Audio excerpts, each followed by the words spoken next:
এই জন্য সারা বিশ্বে দেখবেন তরুণদেরকে ধ্বংস করার সমস্ত ষড়যন্ত্র চক্রান্ত চলছে। কিভাবে? পয়েন্ট নাম্বার ওয়ান, প্রথমত ইহুদি এবং খ্রিস্টানি সভ্যতা আপনার সাথে যা করেছে তা হচ্ছে আপনাকে আপনার জীবনের উদ্দেশ্য থেকে তারা সরিয়ে দিয়েছে। এটা এক নাম্বার কাজ তারা করেছে। আল্লাহ পাক কোরআনে বলেছিলেন, ওয়ামা খালাকতুল জিন্না ওয়াল ইনসা ইল্লা লিয়াবুদুন, আমি মানুষ এবং জিনকে শুধুমাত্র আমার ইবাদত করার জন্যই সৃষ্টি করেছি। তারা আপনাকে এই উদ্দেশ্য থেকে সরিয়ে দিয়েছে। এখনকার যুবক শ্রেণী আল্লাহর জন্য বাঁচে না, আল্লাহর জন্য মরে না। নো, এখনকার যুবক শ্রেণী টাকার জন্য বাঁচে, পদের জন্য বাঁচে, চাকরির জন্য বাঁচে, একটা মেয়ের জন্য বাঁচে। এখনকার যুবক শ্রেণী আল্লাহর জন্য বাঁচে না। ইল্লা মাশাআল্লাহ, অল্প কিছু ভাই আছে জানি, তাদের কথা আলাদা। এটা প্রথম কাজ সেটা করেছে, আপনাকে আপনার জীবনের উদ্দেশ্য থেকে সরিয়ে দিয়েছে। আমি 100% নিশ্চিতভাবে বলতে পারি, আপনি যে যুবককে জিজ্ঞাসা করবেন যে বাবা তোমার জীবনের উদ্দেশ্য কি, কেউই বলবে না আমার জীবনের উদ্দেশ্য জান্নাত। চ্যালেঞ্জ করলাম, আমি জিজ্ঞাসা করে দেখে, কোন যুবক বলবে না আমার জীবনের উদ্দেশ্য জান্নাত, বলবে না। তার জীবনের উদ্দেশ্য চাকরি, অথবা একটা অ্যাফেয়ার, অথবা পলিটিক্যাল পাওয়ার, অথবা স্ট্যাটাস, অথবা জমি বাড়ি, অথবা গাড়ি। কারণ সমাজ এবং পরিবার তাকে এটাই শিক্ষা দিয়েছে, নিজের পায়ে দাঁড়াতে হবে বাবা তোমাকে।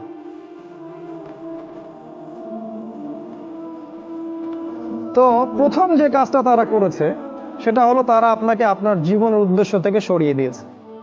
2 নাম্বার কাজ তারা যেটা করেছে সেটা হলো যে আপনার শারীরিক শক্তিটাকে তারা নষ্ট করেছে। প্রথমত, এখনকার যুবকদের শারীরিক শক্তি আর আমাদের চাচাদের শারীরিক শক্তির মধ্যে আকাশ পাতাল পার্থক্য আছে।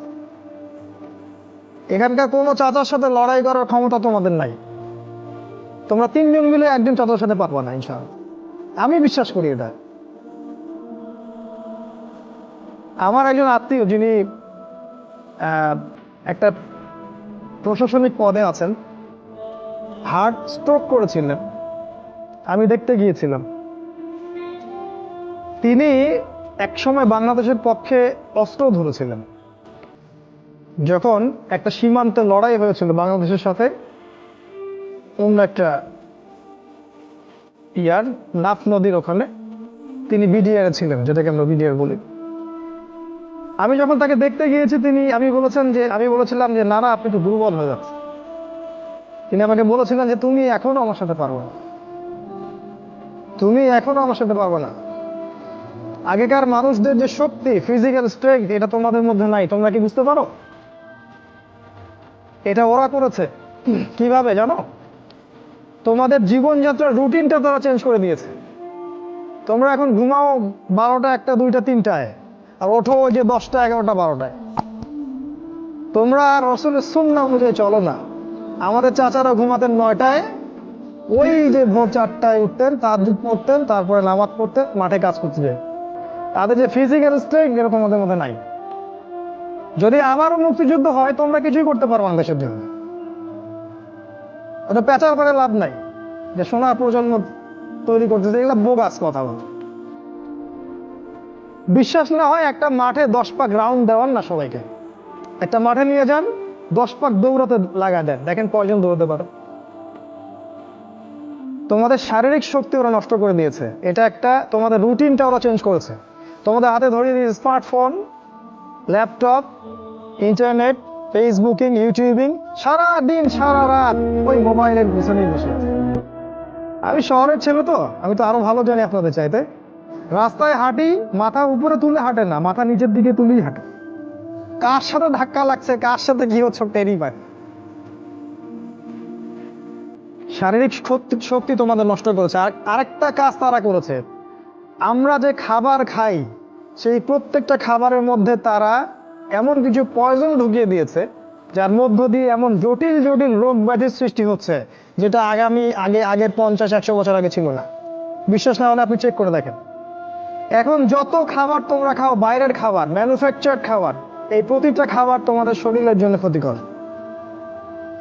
যা খাচ্ছ বাইরের ম্যানুফ্যাকচার্ড, এই যে ড্রিঙ্কস গুলো খাচ্ছ, এই যে ফুড গুলো খাচ্ছ, ফাস্ট ফুড খাচ্ছ, এই যে হোটেলগুলোতে খাচ্ছ, হাইজেনিক কোনো খাবারই তোমরা খাচ্ছ না। অথচ আমাদের এই চাচাদের দিকে তাকিয়ে দেখো, তারা সব দেশি জিনিসপত্র খেয়ে খেয়ে বড় হয়েছেন। ওই সময় ফ্রেশ বাতাস, ফ্রেশ খাবার, এখনো তারা স্ট্রং।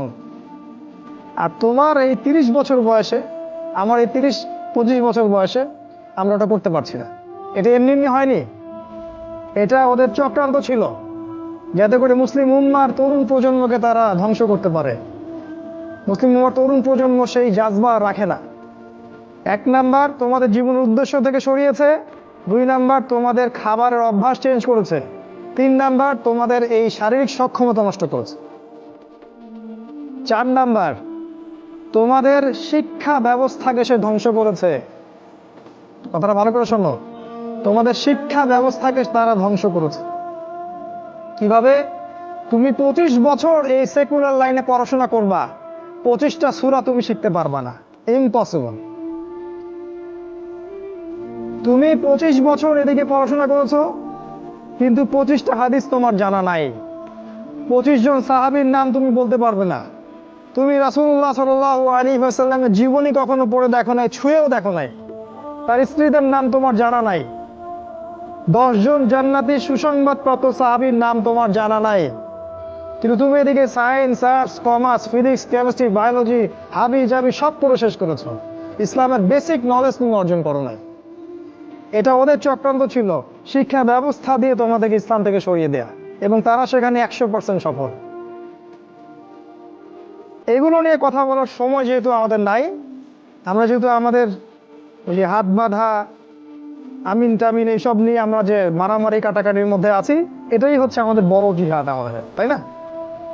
এই জায়গায় কাজ করা উচিত ছিল।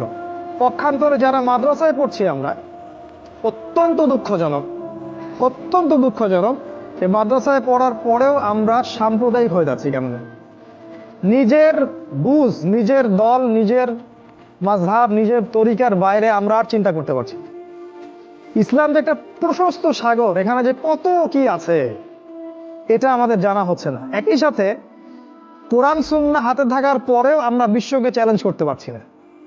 আল্লাহ পাক বলেছেন, কোরআন আমি তোমার উপর নাজিল করেছি তিবিয়ানান লিকুল্লি শাই, এটা প্রত্যেকটা বিষয়ের ব্যাখ্যা। কিন্তু কোরআন থেকে আমরা পৃথিবীর সবকিছু এখন ব্যাখ্যা করতে পারি না। কোরআন দিয়ে আমরা অর্থনীতি ব্যাখ্যা করতে পারি না, আমরা রাজনীতি ব্যাখ্যা করতে পারি না, আমরা শেষ জামানাকে ব্যাখ্যা করতে পারি না। কিন্তু কোরআন আমাদের হাতে আছে, ঘরে আছে।